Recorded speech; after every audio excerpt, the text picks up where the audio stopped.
इस वीडियो में हम स्टडी करने वाले हैं डॉर्व बीच पोएम को, जो लिखी गई है मैथ्यू अर्नोल्ड के द्वारा।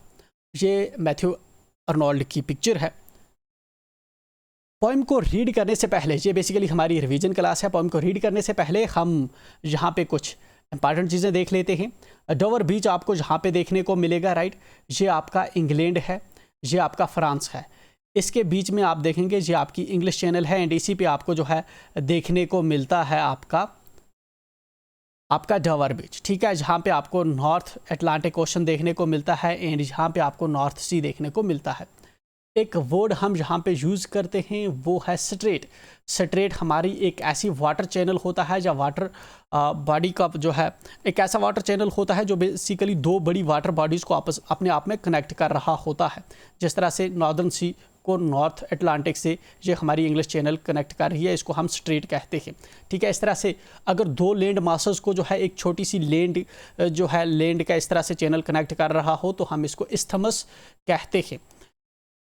एंड चलिए आगे बढ़ते हैं, पोएम को लाइन बाय लाइन स्टडी करेंगे। ऑलरेडी हम इसकी समरी वगैरह, लिटरेरी डिवाइसेस एंड थीम्स वगैरह डिस्कस कर चुके हैं। डायरेक्टली आ रहे हैं हम पोएम को लाइन बाय लाइन स्टडी करने। The sea is calm tonight, ठीक है। इसका क्या मतलब हुआ? इस लाइन का मतलब है कि पोइट जो है कहीं पे समुद्र के किनारे खड़े हैं या बैठे हैं, या इनके सामने कोई समुद्र है, चैनल है, कोई वाटर बॉडी है, राइट। एंड उसी को हमारे सामने जो है उसकी इमेजरी क्रिएट कर रहे हैं। इमेजरी एक ऐसी पोइटिक टेक्निक है जिससे पोइट जो है विजुअल्स हमारे दिमाग में क्रिएट करता है। तो the sea is calm tonight, जो सी है ये अपने आप में काम है आज और खामोश है। टुनाइट मीन्स आज, काम मीन्स क्वाइट एंड खामोश, ठीक है। The tide is full, the moon lies fair. जो टाइड है वो पूरी है। टाइड मैंने एक्सप्लेन किया था। टाइड हमारी ऐसी वेव्स होती है जो अर्थ एंड मून के ग्रेविटेशनल पुल्स की वजह से जो है बनती है, राइट। सॉरी, जो सन एंड मून के ग्रेविटेशनल पुल की वजह से बनती है, ठीक है। हमारी नीप टाइड्स होती है एंड स्प्रिंग टाइड्स होती है, मतलब लो टाइड्स एंड हाई टाइड्स होती हैं, जहाँ पे शायद फुल टाइड्स हैं, हाई टाइड्स हैं। तो उसी को रेफरेंस में आज जो है पॉइंट ले रखा है। द टाइड इज़ फुल, के जो लहरें हैं वो पूरी तरह से फुल हैं, आज फुल टाइड है। और जो ऊपर आसमान है, स्काई बिल्कुल क्लियर है एंड उस पर क्लाउड वगैरह शायद नहीं है, तो वो बिल्कुल फेयर है। अपॉन द स्ट्रेट, स्ट्रेट के ऊपर आप देखेंगे, इस वाटर चैनल के ऊपर आप देखेंगे क्या है। अब वहाँ का जो है सीन एक्सप्लेन कर रहा है पोइट हमें। On the French coast the light gleams and is gone. ये पोइटिक टेक्निक इंजैबमेंट है, जहाँ पे एक लाइन जो है दूसरी लाइन, मतलब एक वर्स में से दूसरी वर्स तक जो है मीनिंग जा रही है एक लाइन की, तो इसको इंजैबमेंट पोइटिक टेक्निक हम कहते हैं। फ्रेंच कोस्ट पे क्या देखने को मिल रहा है हमें कि लाइट की जो बीम्स हैं वो पड़ रही हैं, ग्लीम कर रही है, ठीक है। और दिन बुझ रही है, जल रही हैं एंड बुझ रही हैं।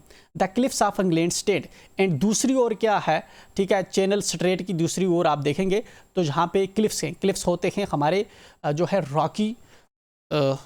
रॉकी चट्टानें, ठीक है, बिल्कुल जो स्ट्रेट टाइप की चट्टानें होती हैं एक समुद्र के किनारे पे, वो इंग्लैंड वाले साइड पे हैं, तो वो बिल्कुल जो है क्या है, अपने आप में वहाँ पे खड़ी है, ठीक है।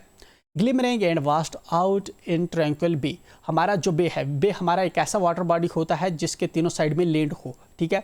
हमारा ये जो बे है इसके अंदर ट्रैंक्विलिटी है, बिल्कुल ये खामोश है। एंड इसके ऊपर जो है चूँकि इस वक्त चांद पड़ रहा है एंड नीचे आपकी जो वेव्स के मूव कर रही हैं, तो यहाँ पे ये जो वास्ट एरिया है इसमें आपको ग्लिमरिंग देखने को मिलेगी, जगमगा रही है जैसे लाइट समुद्र के ऊपर। Come to the window sweet is the night air, यहाँ पे पोइट किसी को कॉल कर रहा है। वी डोंट नो कि पोइट किसको कॉल कर रहा है, शायद हमें या अपनी किसी बिलॉवड को जो इसके साथ है उसको कह रहा है कि विंडो पे आओ, खिड़की के पे आओ और इस नज़ारे को देखो कि समुद्र कैसा दिख रहा है, फ्रेंच कोस्ट कैसी दिख रही है, एंड हमारी जो है क्लिफ्स इंग्लैंड की कैसी दिख रही है, एंड कैसी ट्रैंक्विलिटी है हमारे इस बे पे। Sweet is the night air, and अपनी ही उसी बिलावट को कॉल करके कहता है कि आज का जो समा है, जो नाइट की एयर है, वो अपने आप में काफ़ी जो है मतलब कि अट्रैक्टिव है, मज़ेदार है। Only from the long line of spray, ठीक है। एंड देन पोइट जो है सीनरी आगे बयान करते हुए हमें कह रहा है कि ये जो चांद है, चांद की किरणें नीचे वाटर पे जो रिफ्लेक्शंस बना रही हैं, इसकी वजह से जो ग्रे स्ट्रेट लाइन्स बन रही हैं, ठीक है। Where the sea meets the moon blanched land, blanched का क्या मतलब होता है? ब्लांच्ड का मतलब होता है जो मूनलाइट की रिफ्लेक्शन जो है उसको बता रहा है। पेल टाइप की इसकी रिफ्लेक्शन होती है, समुद्र पे बन रही है। एंड जो इस तरह से जो रिफ्लेक्शन समुद्र पे बना रहा होगा, एंड एक पॉइंट पे हम जब रात को देखते हैं तो हमें लग रहा होता है जैसे हमारा जो मून है और लैंड जो है, मतलब कि समुद्र जो है कहीं ना कहीं आपस में मिल रहे हैं। एंड उसकी रिफ्लेक्शन हमें समुद्र के अंदर जो है देखने को मिल रही है। ये जो इसकी वजह से जो रेज बन रही है समुद्र पे, इस तरह से स्ट्रेट जैसी लाइन्स जो समुद्र पे जो है मून की रिफ्लेक्शन की वजह से बन रही हैं, उसी की सीनरी को अपने बिलावड को ये कह रहा है कि आके देखिए, इसको ऑब्जर्व करिए। देन नेक्स्ट हमारी लाइन शुरू होती है जहाँ से हमें जो है पोइट का टोटली जो ऊपर का सीन था ये अब चेंज होता हुआ देखने को मिलेगा। Listen you hear the grating roar. जहाँ पे इसने वर्ड यूज़ किया है grating roar, and grating roar ही जहाँ पे जो है एक अपने आप में एक वोल्टा है, एक टर्निंग थाट का है, ठीक है, जो हमारी थाट को टर्न कर देता है, ठीक है, जो इस चीज़ को हाईलाइट करता है कि something is serious and something is sad here, ठीक है। तो ग्रेटिंग रोर जो है, ग्रेटिंग रोर हमारा क्या करता है, ये सिंबलाइज करता है हार्श साउंड को। मतलब harsh sound means unpleasant sound, ऐसा साउंड जिसको हम पसंद ना करते हों। अब समुद्र पे इतनी ब्यूटी है, एंड समुद्र की व्यूज़ का जो साउंड होगा वो भी अपने आप में प्लीजेंट होना चाहिए। लेकिन पोइट ने जहाँ पे कहा, सुना तुमने, सुना कि जहाँ पे you here the grating roar, कि तुमने ये हार्श अनप्लीजेंट साउंड सुनी। अब अनप्लीजेंट साउंड किस चीज़ को कह रहा है, आगे इसने लाइन में एक्सप्लेन कर रखा है।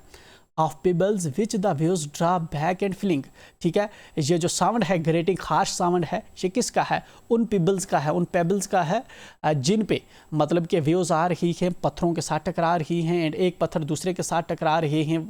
इस व्यूज की मूवमेंट की वजह से, उसकी वजह से जो शोर आ रहा है वो अपने आप में अनप्लीजेंट है, ठीक है, जो इंडिकेट करता है कि पोइट जो है ना खुश है किसी चीज़ की। अभी तक तो ये सीनरी एंजॉय कर रहा था, बट अचानक पोइट के दिमाग में जो है कोई थाट आ चुका है, ठीक है, जिससे जो पोइट है डिसइल्यूजन्ड है, खुश नहीं है।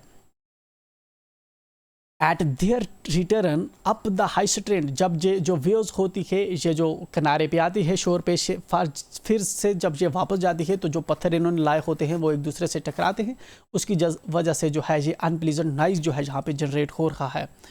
बिगिन एंड सीज, ये वेव्स क्या करती है, मतलब चल के आती हैं, ऐसा लगता है कि वेव्स आगे आई, दिन आगे सीज होगी, रुक गई, ठीक है, दिन क्या करेगी, वो वापस जाएगी, फिर हमें लगता है कि वेव्स रुक गई, फिर से वो आती है, मतलब धीरे धीरे आगे जाती है, फिर रुकती है कुछ सेकंड्स के लिए, फिर पीछे जाती है, ठीक है। बिगिन एंड सीज, शुरू होती है, रुक जाती है, एंड देन अगेन बिगिन, ठीक है, और फिर आगे पीछे जाती है। मतलब कंटिन्यूसली ये प्रोसेस जो है वेव्स का चल रहा है। मतलब ये जो सैडनेस है शायद ये रिलेट कर रहा है ह्यूमन सफरिंग के साथ। ह्यूमन की सफरिंग्स भी इसी तरह जो है कंटिन्यूस हैं, जिस तरह से इस सी पे ये जो शोर है, ये जो वेव्स है, ये कंटिन्यूसली शायद ह्यूमन के अंदर जो प्रॉब्लम्स हैं, ठीक है, हमारे साथ जो प्रॉब्लम्स हैं, हमारी जो सफरिंग्स हैं, शायद वो भी ऐसी की। हालांकि ये चीज़ हमें बाद के स्टैंजा से पता चलेगी, जहाँ इस इन लाइन से पता नहीं चल रही। विद ट्रेमुलस कैंडियंस, ट्रेमुलस कैंडियंस हमारा क्या होता है, ट्रेमुलस कैंडियंस का मतलब है कि सैडनेस की फीलिंग्स जनरेट कर रही है। With tremulous cadence slow and bring, ठीक है, ये जो है, ये जो व्यूज़ है, ये ट्रेमुलस कैंडियंस जनरेट कर रही है, मतलब मेलनकॉली जनरेट कर रही है, सैडनेस का समा बना रही है। And bring the eternal, eternal means immortal, ना मरने वाला, नोट मीन्स जिस तरह से म्यूजिक का नोट होता है, ठीक है, नोट ऑफ सैडनेस इन, ठीक है, मतलब कि एक कंटिन्यूसली सैडनेस जो है ये व्यूज जनरेट कर रही है यहाँ पे।